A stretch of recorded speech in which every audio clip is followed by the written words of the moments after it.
Good evening. Welcome to one more Outdoor Arts Portugal session. Today, landscape as a key element to the outdoor artistic experience is the topic for our session. Based on the artistic and conceptual sensibility of festivals, cultural organizations, and artists, this talk aims to share ideas and visions how the landscape can become a central element in the models for contemporary artistic creation in the public space. Thank you for our guests, and thank you for everyone is connecting us this evening. And I will present you Henny Grooney from Articulture in Wales that will be with us for the next 45 minutes around that. Cátia Pinheiro and José Nunes from Strutura, an artistic project in Portugal, and Jens Freeman Hansen from Passage Festival in Denmark. Just a short practical detail. So you are seeing in the YouTube platform the session, but you can use the chat system in the YouTube and we will receive notifications about your comments and questions to include in the conversation. And let's go for what is really interesting. And we'll start for a direct question for each one of our guests that it's really concrete and asking you, and I will start for you, Annie, please, about to present a bit what is articulture and how the landscape is relevant for your artistic work. Please, Annie.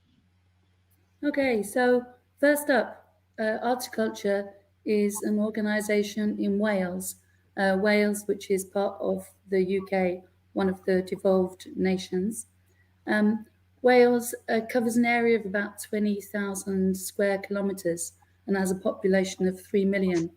But most of those are based around the cities on the coastline of 2,700 kilometres, meaning that the Wales as a whole is a significantly rural nation. We've got 3 national parks, 5 areas of outstanding natural beauty. The landscape is very mountainous, but our passion has always been to bring the opportunity of seeing high quality outdoor arts to all of the people in Wales. So not just those situated in the urban landscapes around the coast, where the cities, have great arts, but also to the people who live in the, if you like, the hinterland behind those cities. So our passion is to offer outdoor arts and the well-being that outdoor arts bring to everyone. But we're also really conscious that what engages people with the arts is the connection to them and their landscape, be that landscape urban or rural. And so that connection between people and place and a sense of place and a sense of community is inherent in many of the opportunities and benefits for us that come from outdoor arts. And Articulture was specifically set up to try and bring the benefits of outdoor arts to everyone in Wales. And am I running out of time yet? Not yet, Annie. You can continue. Okay, so the image that we're showing here represents some of the actions that we take at Articulture to connect the outdoor arts with the communities.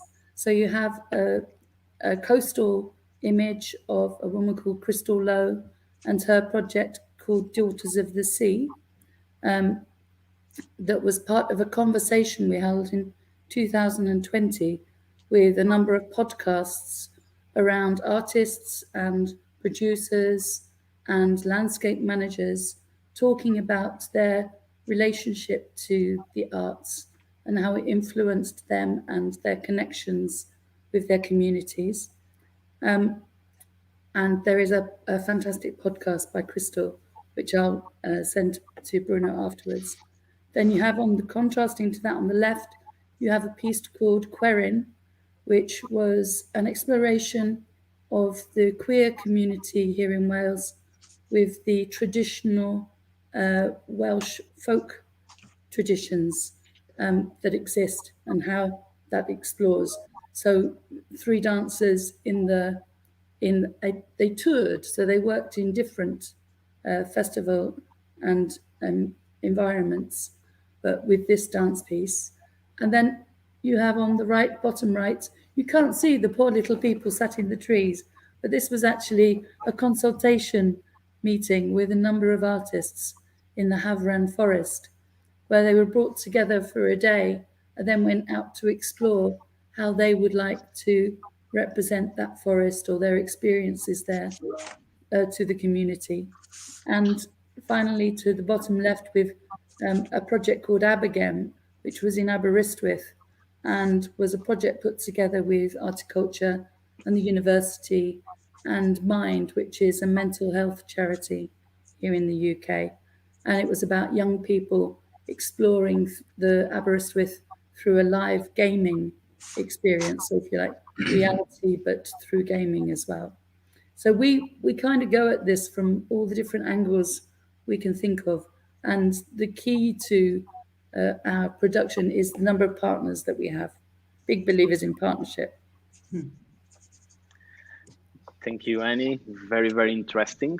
And then we'll jump, continuing in this part of Europe, but a bit more in South, with Katia Pinheiro and José Nunes from Strutura. So can you also please tell a bit about your connection with the landscape in your work? Okay. Hello, everyone.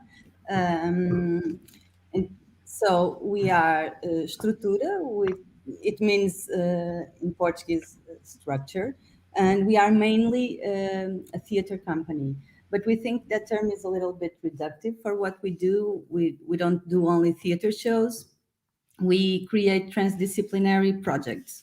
So we do audio walks, which are our main relation with outdoor artistic experiences. And it's kind of central in our work right now. And in this talk, we will talk more about that work. So it's a work in progress that started in 2011 when I received an artistic research grant for artistic experiences in public space. And in 2013, I think, I created the first chapter of this project, the Walk One. I have worked in this project in partnership with José, and since 2018, in partnership with Vasco Rodrigues, which is a sound designer. It's a site-specific audio walk. That's why it has a few versions. I think we are in the 4th version right now. We did it in several different locations: big cities, places near the sea, buildings, interior, and small villages all in Portugal. So, as I said, this project consists in site-specific audio walks that over the years have been covering thematics such as public and private space, urbanism, ecology, extinction, and the Anthropocene. And we like to explore the boundaries between artistic disciplines and narrative fictions, philosophy, science, performance, sound design, and urban art. In these audio walks, so we tried to use the confrontation between green zones and the cosmopolitan, industrial, and the acceleration of the cities, right? Yeah. And we like to propose an immersive and individual experience to the audience. We are now at the 4th version. Yes. And will be it will premiere in March. Yeah. And it will be online.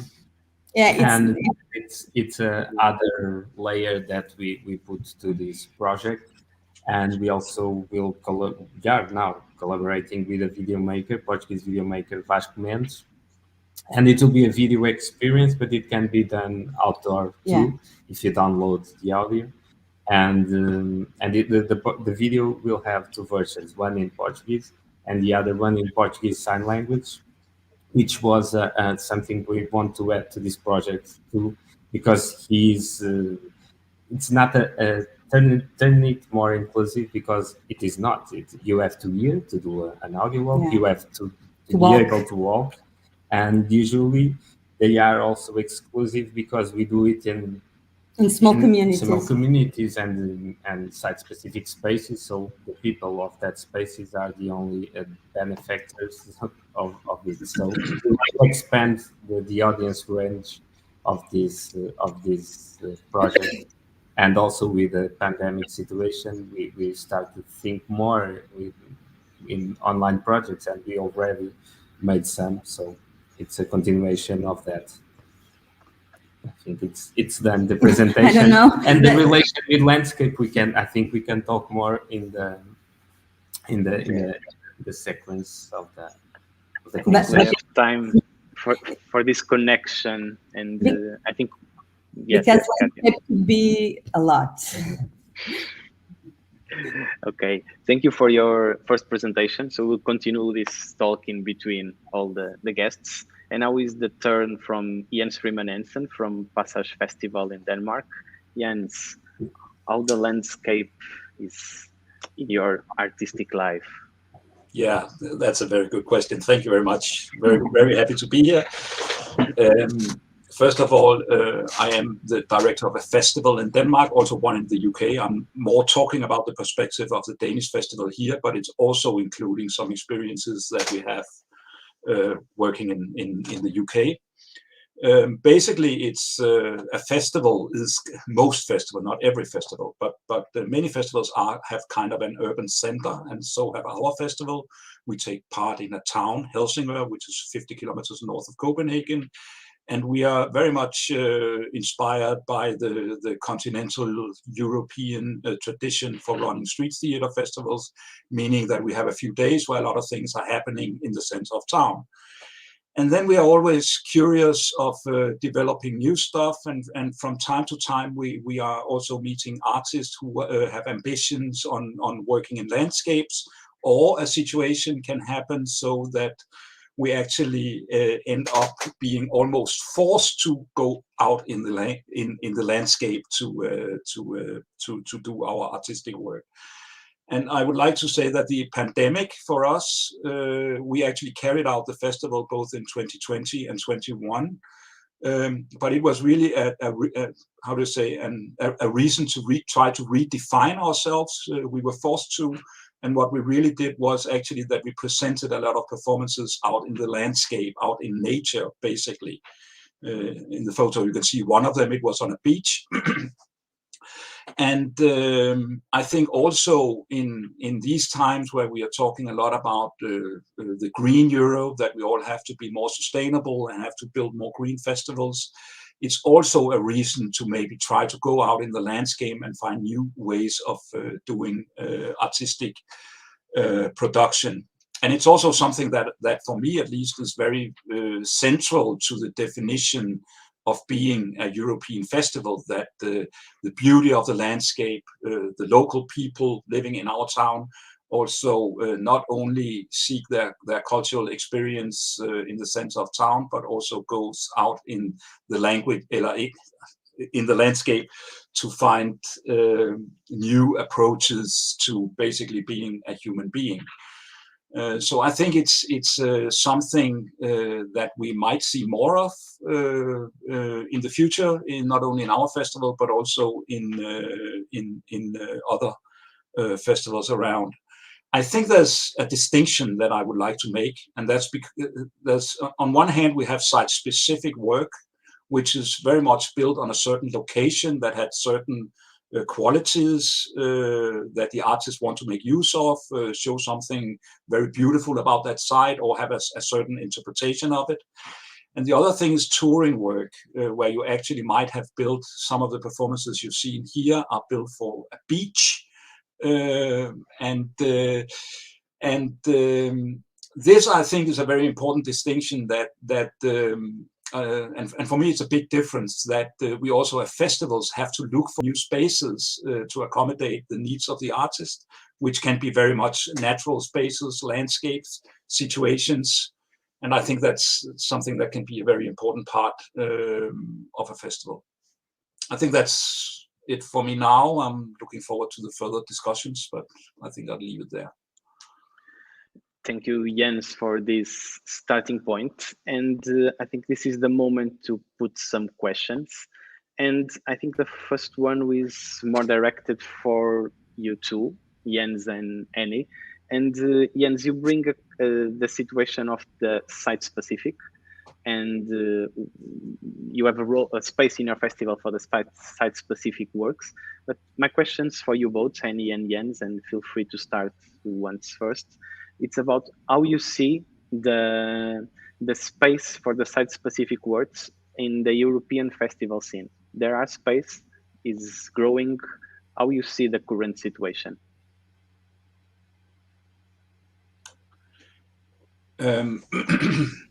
I think that there are, of course, festivals that are very much dedicated to working site-specifically. Maybe many people know the Ural festivals in Holland, and I know there are also some UK festival where it's basically an site-specific offspring of the festival, and that's kind of, for me, one category of festivals.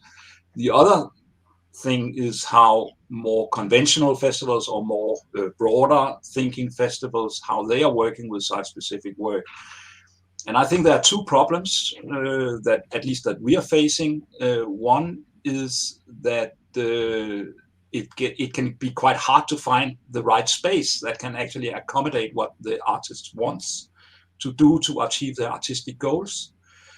More and more space are getting privatized, and it can be very difficult to get permission to do stuff, and that's kind of one thing of it. And the other thing is when you're working in nature, and at least in Denmark that can be a problem from time to time, that is that you're actually the people taking care of nature, meaning it's, I don't know, a forest organization, a national nature organization.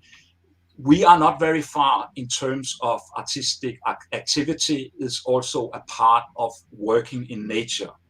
So it can be really hard to establish the connection where we are on the same page in what we want to do. In Denmark, a lot of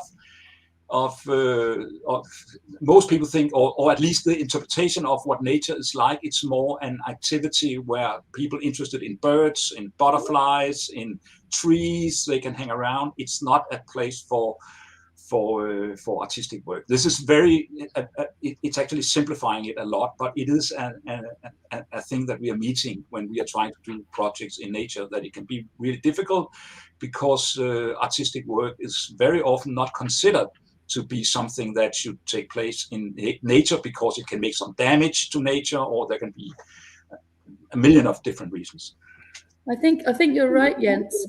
But I think that there is an awful lot of sensitivity around this area, and it's one of the reasons that Articulture is an organisation in such a landscape-based nation as Wales. We have worked very closely with what we call the land managers, the people who look after the land here in Wales.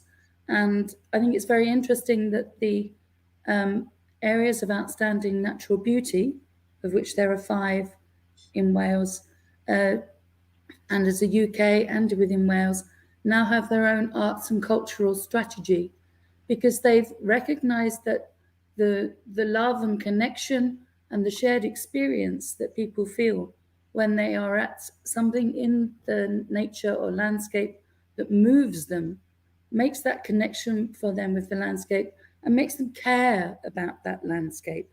And, at the critical time that we're facing with climate change and the importance of us looking after the environment, people aren't going to do that unless they understand and love and care for that environment. And I think that's, the arts have a very important, if not critical, role to play in that. And also here in Wales, the Natural Resources Wales which looks after all the beaches, forests, and lots of the other land here in Wales, has, for the first time ever, I mean, I know that in 2014, when we first started talking with them, the word arts or culture didn't feature in any of their strategies. Well, last year in 2021, they announced a memorandum of understanding with the Arts Council of Wales to look at those connections. And 2021, Articulture ran a series of consultations with the artistic community that fed back to Natural Resources Wales. And this year, they've just appointed somebody to make that connection to, if you like, to broaden out the cultural opportunities, but within the framework very much of looking after and looking out for and caring for the natural environment. So I think it's an area that is really ripe for exploration, definitely here in Wales, but I suspect in lots of other places as well. And it's about getting to know each other's language and each other's, an artist goes and looks at a space, what you see might not be what you get in 3 months' time.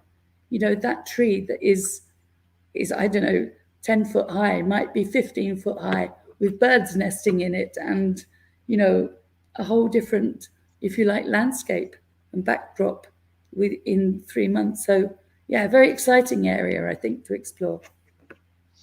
I think it's very interesting what you're saying, Annie. Can I just add one short thing, Bruno? Is that okay? Yeah. I just want to say that I think that in the UK, you're really ahead of us, at least in the Nordic countries, I think, in terms of merging nature, science of nature and the arts in many ways, and the national parks and all that, integrating culture. And I think it would be great to have this discussion on a European level, that we kind of used each other experiences in different countries in order to get a really good understanding of what we are talking about when art wants to go into landscapes and nature to produce something. Yeah. And thank you for this first approach in the vision of the festivals, but I think we are missing the vision of the artists. So I think we can keep this connection with the site specific and how the festivals are, but in the view of the artists, Katia and Jose, how you think is the role that the artist can play to push the landscape for the artistic programmers and to push this idea to connect the environment? Yes. First of all, I would say something about the site specific also in the artist's view. It's also because doing site specific projects and to do it well, or at least as we think it should be, it takes time. It takes a lot of time in the place.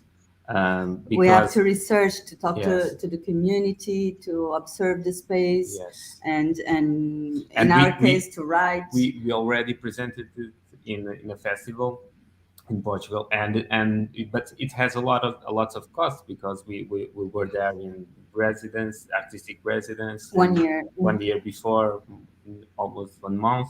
Then we were there preparing to the presentation, and also it takes a lot of time, generates costs of the team and all the presentation, and it's kind of somehow expensive for the festival and also for the structures. We're both the two structures were funded by the Ministry of Culture, but somehow these projects are seen as money spenders, and Here in Portugal, because it at least here we're talking about this experience, but it really takes time, and I think to do a specific project that really let the landscape and the communities inhabit us, and not to do the reverse way that somehow could happen. When we go through a place, we try to let let our preconceived ideas. Of course, we have research, we have some ideas that we want to work on, but we try to let those preconceived ideas go and let the landscape and the spaces inhabit us. And for that happen, it takes time. It takes we really need to get connected with it. We don't like to do like a factory that does the same thing in different locations. So it's special and specific for each location. So it relates with that. And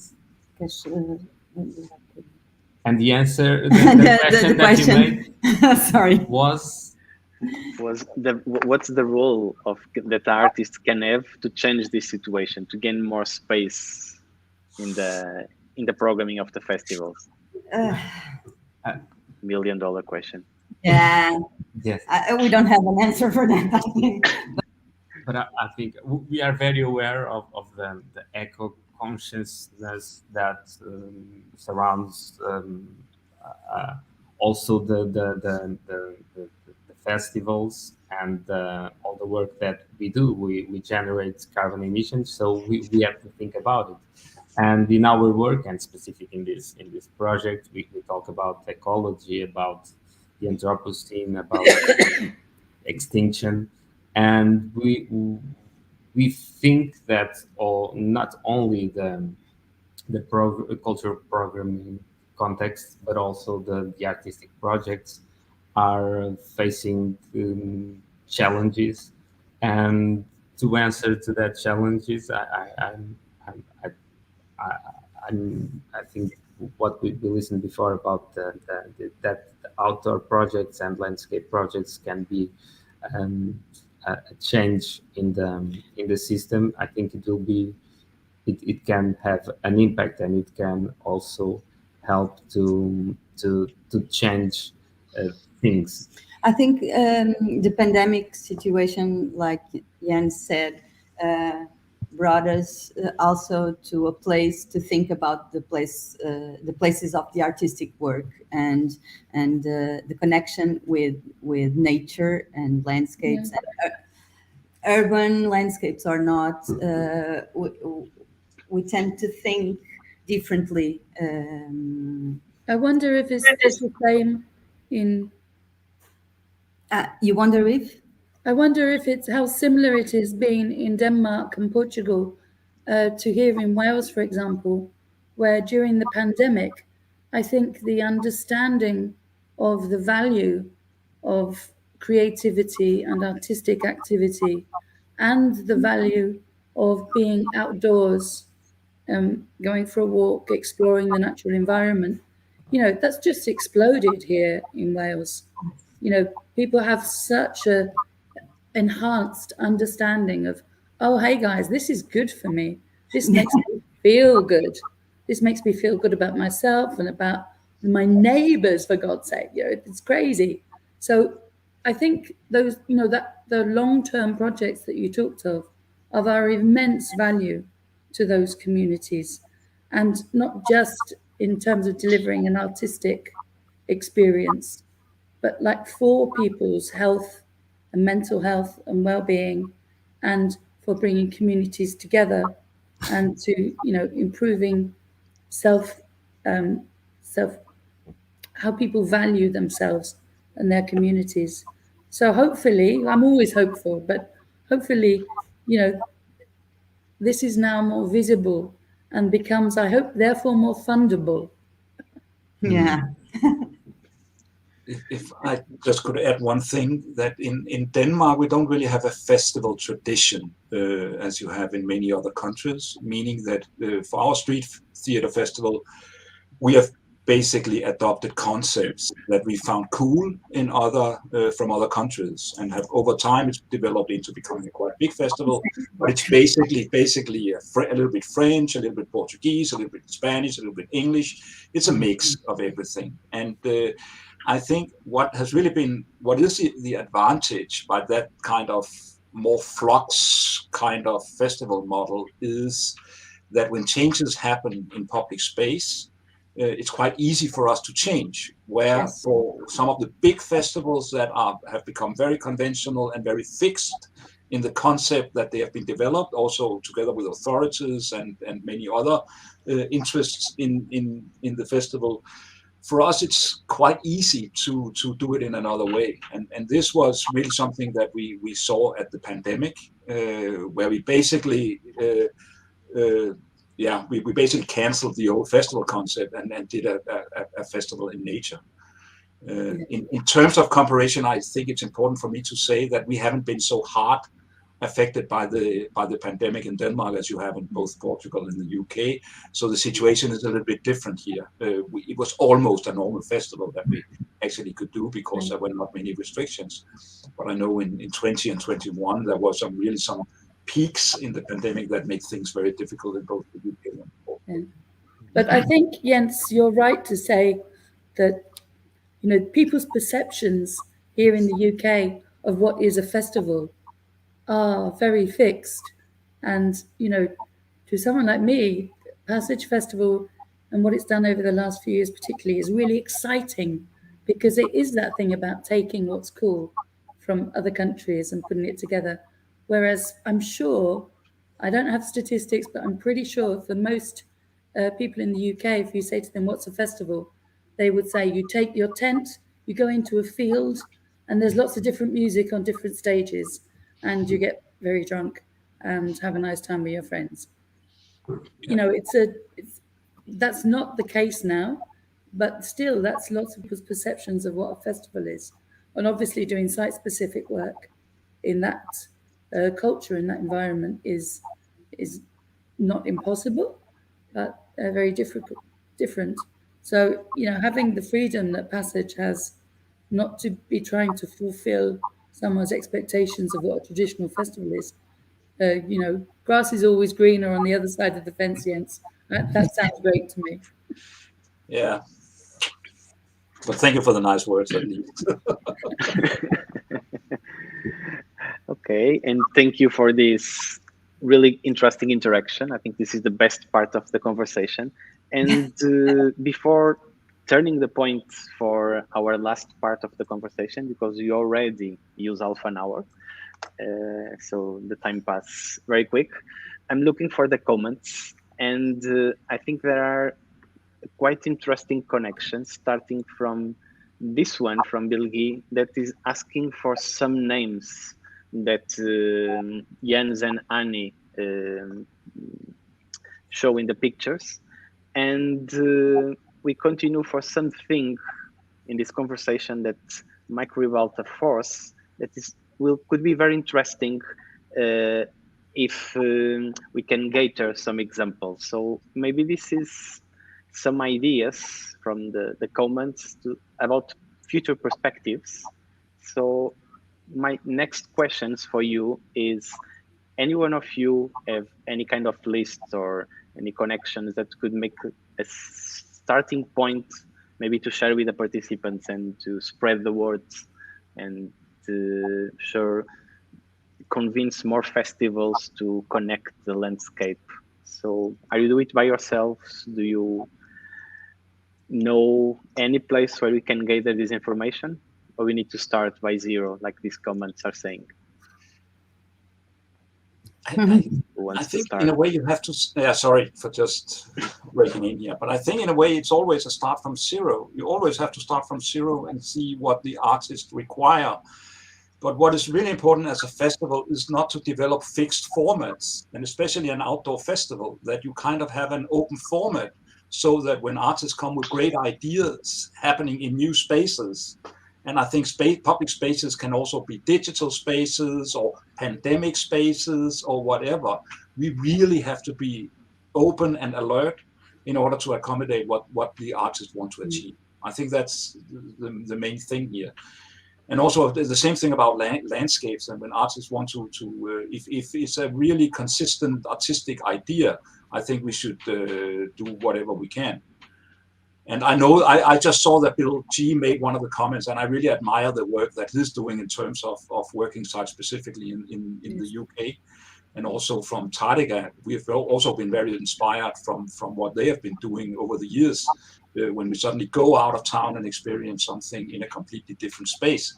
And I think that curiosity among festivals is extremely important, that we keep open and keep not fixing our formats too much, but are open to take in other spaces. Well, Bill was actually one of the people that helped the areas of outstanding natural beauty in the UK to develop their artistic strategy.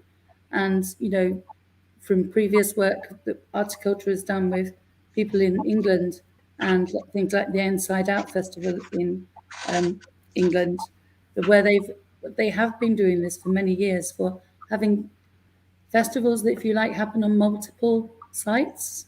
So they're not just on one fixed location, but they do have the possibility of moving around. As for the conversation going forward about sharing what we do, yeah, that would be great to take forward. Maybe that's something that we could talk about at the next time we will meet. So keep going and keep going for future perspectives. So I think it's probably the difficult part on these questions, because for now we talk about the past and the present, but looking for maybe I will focus with Jens and Enya saying the site specific, the possibility to the festivals to transform the classic view, or what you, Jens, are saying, that you are creating a festival that is being inspired by different ones because it's not so traditional in your country. So can we use this inspiration also to bring this idea of landscape, or even put environmental questions or understanding in the program and in the artistic? So this question is for all. So it could be in the way of programming and in the way of creating. Do you believe we can do something, or do you have any idea in mind that we can propose for the next 10 years, maybe? Sorry. Sorry. I don't think, in talking about site specific, I don't think we should lose sight of the value of touring pieces that that have a make a connection between audiences and the landscape that they're in. And I can't think of anyone off the top of my head, but I've seen lots of amazing examples where a piece that has toured has nonetheless. I can think of an example. We had the performance by No Fit State Circus of Block, which was a very urban circus piece, and we then put it on in 4 very different rural environments, and the very contrast between that urban piece and the natural environment that they were in sparked very different emotions and reactions in those 4 places, and I think is as valuable as the site-specific piece. Not as in-depth, but, let's not dismiss the touring pieces as well. Yeah. So in other words, and sorry to interrupt you all, so we can say that is also the role of the programmer to think the best place, the best time, the best moment for that piece adapted to their own reality. It's like something that their idea you are sharing. I believe so. I was listening to Jens, and it was important what he said about keep things open for us in an artistic view of our projects. We like to make questions rather than have Solve answers. And we talking about landscape in this project, the walk has a huge importance, and we also like to think what is landscape, and because the meaning of the word is related what you can see or not, and Or perceive. and when we were talking about this conversation and changing some ideas of what was landscape in our work, we decided to make a Google search about landscape, and the images that we get are also images of nature, landscapes in the nature, and which also for us landscape can be many things, and that's why I was talking about keep things open, because there are urban nature landscapes, as we said before, and we can use it, and that somehow the separation between nature and non-natures and humans and non-humans is something that we try to put in question in our works, and that's why our works are somehow influenced by Anna Tsing and Donna Haraway, that are the thinkers that put this into question, this separation.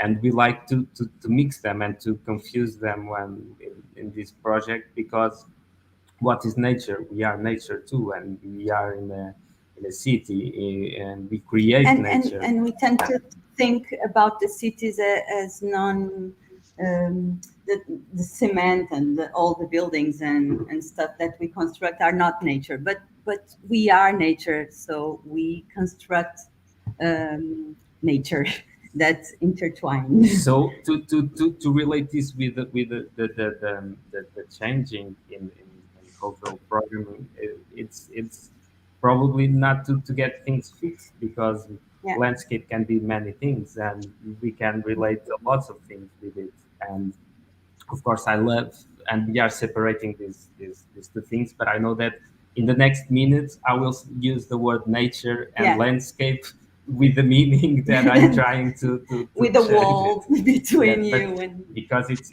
completely structural. But this kind of change, I think it will be, it's something to think about also in cultural programming. And the artistic thinking and making. We are talking as an artists. Okay, Jens, did you have any comments on this future perspectives or inclusion of landscape in maybe on your side festivals?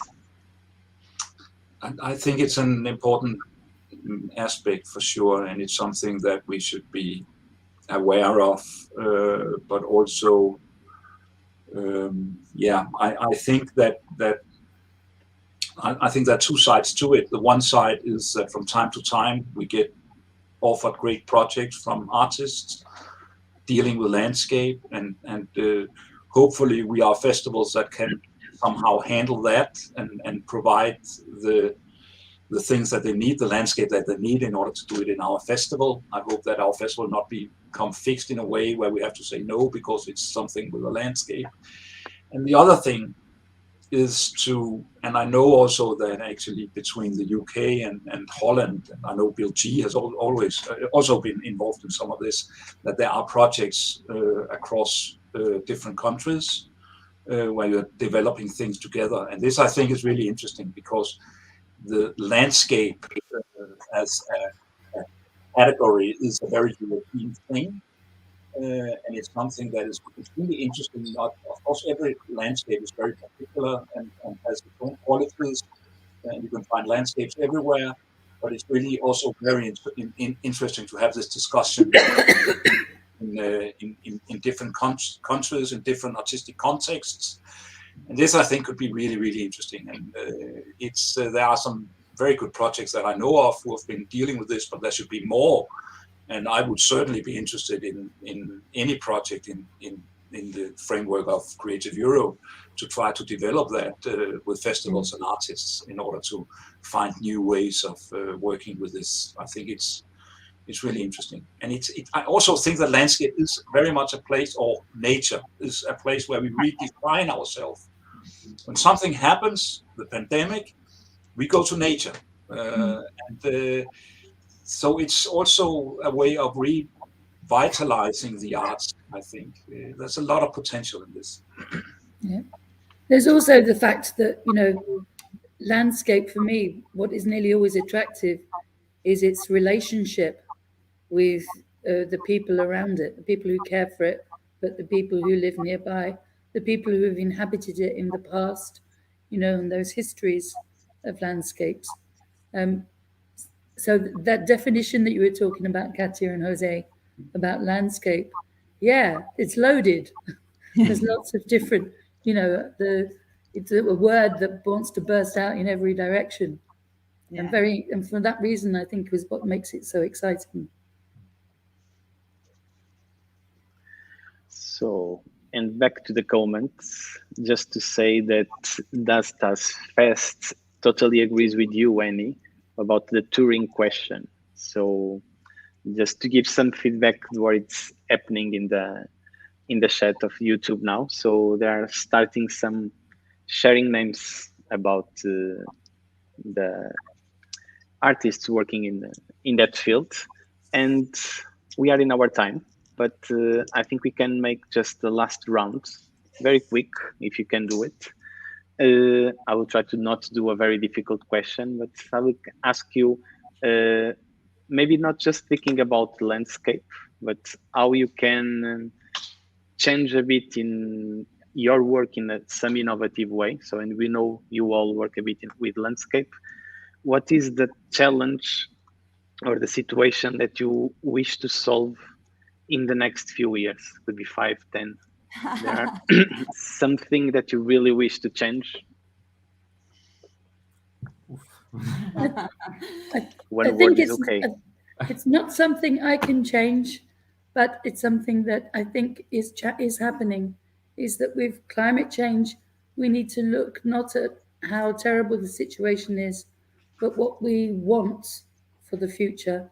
And so, if I had to say one word, Bruno, if you knew me well, you'd say I never know. I never say one word. Always too many words. But my one word would be hope. Right. I think we are in the middle of, there have just been defined some new nature parks in Denmark, and Helsingør is in the middle of one of them.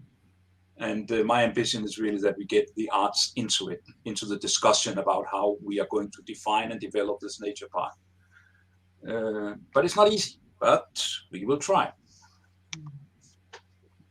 It's the challenge. Katia and Jose. We are in a terrible place right now in the world with everything around us, with this stuff with Russia and NATO and blah, blah, blah, and start to think in a binary world again. And wow, not as an artist, but as a person. It's the same. Yeah, it's the same. Thank you. Of course. But we have to react. and I think Annie said hope, but I tend to be a little bit dark in these times. And sometimes our work is just not enough. But I hope, like Annie said, that we can contribute with the things that we write and see and make. At least we work with the small communities. So it's very good and recomforting to see when we do our works, to see some changes. We can produce small scales, yeah, but there are important changes. So, like Anne said, we hope that that art can spread. Katia, when you are mentioning the war, I think that I would really be interested in dedicating some of our work to working with Russian artists in order to create understanding on an artistic level. Yeah, I think that could be amazing if we could somehow gather some, I don't know, strength from all the European festivals to insist on working with Russian artists, because they are really having a horrible time now. Yes. And they are producing so many great things that, I think that would be great. So hope maybe is the word, and European solidarity. Jens, maybe is also something that Brussels like. Solidarity. Yeah. And I think we are in our time, and I wish to thank you, Katia and Jose, Annie and Jens, and thank you for all of you that take your time to be with us this evening. And we will soon back with another session of Outer Art Talks in the 7th of April. Soon we'll launch you more information about this and the topic. And just to tell you a bit more that also in April, Outdoor Arts Portugal website will be transformed in a web map platform for the Portuguese outdoor arts scene. So stay tuned also on that. Thank you for being with us. Have a nice evening and hope to see you all soon. Thank you.